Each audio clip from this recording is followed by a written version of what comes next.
Assalamualaikum warahmatullahi wabarakatuh. Nama saya Cynthia Damayanti dari kelas pengolahan data terdistribusi R02.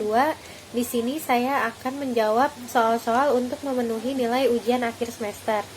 Untuk soal yang pertama, apakah yang dimaksud dengan middleware? Middleware adalah perangkat lunak komputer yang memberikan layanan untuk menghubungkan bagian-bagian berbeda dari sebuah aplikasi dengan sistem operasi. Middleware umumnya digunakan dalam sistem terdistribusi untuk memudahkan pengembang perangkat lunak dalam melakukan komunikasi input atau output. Pada umumnya, middleware adalah authentication untuk mengecek apakah seseorang yang mengakses suatu web sudah login dan memiliki hak akses atau belum. Sebutkan tipe-tipe dari middleware. Tipe-tipe dari middleware yang pertama ada Remote Procedure Calls atau RPC, yaitu klien dapat memanggil prosedur atau fungsi yang berjalan pada komputer lain melalui jaringan. Nah, yang kedua ada Object Request Broker, yaitu ORB, sistem manajemen komunikasi antar klien dan server yang berorientasi objek. Selanjutnya ada Message Oriented Middleware, pertukaran alat data dalam komputer yang biasa diimplementasikan dalam berbagai aplikasi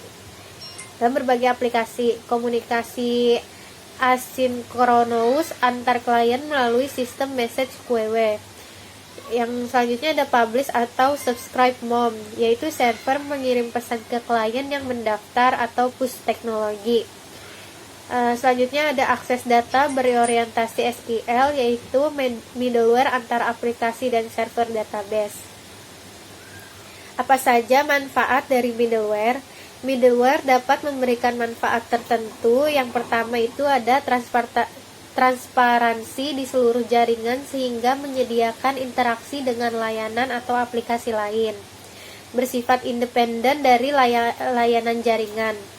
Handal dan selalu tersedia, dan dua buah platform atau aplikasi dapat dijalankan secara bersamaan pada sistem yang terdistribusi serta dapat melakukan komunikasi pada aplikasi yang berjalan di platform berbeda. Untuk soal nomor 2, dalam mempelajari SQL, kita mempelajari istilah DDL dan DML. Coba silakan Anda menjelaskan apa pemahaman dan istilah tersebut. DDL adalah Data Definition Language, yaitu kumpulan perintah SQL yang dapat Anda gunakan untuk mengelola, mengubah struktur data tipe dari objek pada database seperti index, tabel, trigger, view, dan lain sebagainya. DDL dapat digunakan untuk mengoperasikan suatu skema struktur pada sebuah database. Perintah utama yang dapat digunakan pada DDL seperti create, rename, alter, dan juga drop. Nah, create adalah perintah yang digunakan untuk membuat baru baik database maupun tabel, sedangkan rename digunakan untuk mengubah nama tabel, dan drop adalah perintah yang digunakan untuk menghilangkan suatu objek. Selanjutnya ada DML, Data Manipulasi Language, yaitu sebuah kumpulan perintah yang berfungsi untuk mengelola database seperti membuat tabel, membuat database baru. Nah, DML ini digunakan untuk melakukan pengolahan seperti membuat baru, menambah, menghapus, dan menampilkan. Perintah utamanya itu seperti update, delete, insert, dan select. Nah, perintah update digunakan ketika ingin melakukan pembaruan data, dan perintah delete digunakan untuk menghapus data. Selain itu, perintah insert digunakan untuk memasukkan data ke dalam database, dan perintah select yang digunakan untuk menampilkan data yang telah dimasukkan.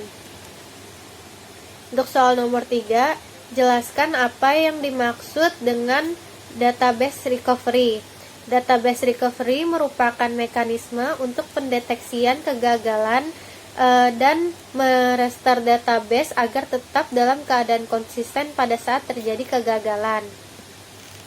Mengapa ada kegagalan dalam recovery control? Yaitu ada beberapa penyebab kegagalan yang berupa disk cards, yaitu informasi yang ada di dalam disk akan hilang. Selanjutnya ada power failure, yaitu informasi yang disimpan pada memori utama dan register akan hilang. Dan kegagalan berikutnya yaitu ada software error, yaitu output yang dihasilkan tidak benar dan sistem basis datanya sendiri akan memasuki suatu kondisi yang tidak konsisten. Sebutkan dan jelaskan jenis-jenis kegagalan dalam recovery control beserta contohnya. Jenis-jenis kegagalan yang pertama ada kegagalan sistem. Kegagalan sistem yang mempengaruhi semua transaksi yang sedang berjalan tetapi tidak merusak database secara fisik. Contohnya itu ada sistem error, software error. Nah, yang selanjutnya ada kegagalan media. Kegagalan media yaitu kegagalan yang merusak database dan semua transaksi yang sedang berjalan pada saat itu. Contohnya head crash. Selanjutnya nomor 4, apa saja prosedur dalam recovery dan restart data. Prosedur recovery data yaitu setiap administrator penanggung jawab server harus melakukan tes recovery setiap sistem setiap triwulan setelah full backup. Selanjutnya ada tes recovery dilakukan dengan menggunakan hardware yang terpisah dari sistem utama. Setiap aplikasi dan data yang berhasil dalam proses testing recovery di backup ke dalam media offline. Contohnya hard disk eksternal, DVD atau tape. Selanjutnya, jika proses testing recovery backup gagal, maka proses backup harus diulang.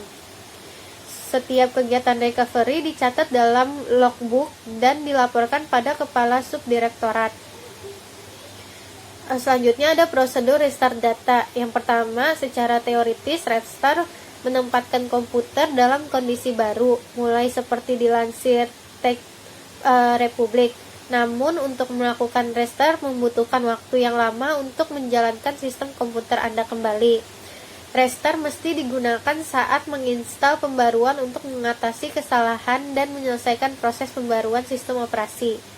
Jika komputer Anda macet atau menimbulkan beberapa masalah, Anda harus menggunakan restart daripada shutdown. Selain menggunakan start menu, ada opsi lain untuk melakukan restart, yaitu menahan tombol CTRL ALT delete lalu klik salah satu icon di lock screen. Sekian jawaban dari saya, kurang lebihnya mohon maaf. Wassalamualaikum warahmatullahi wabarakatuh.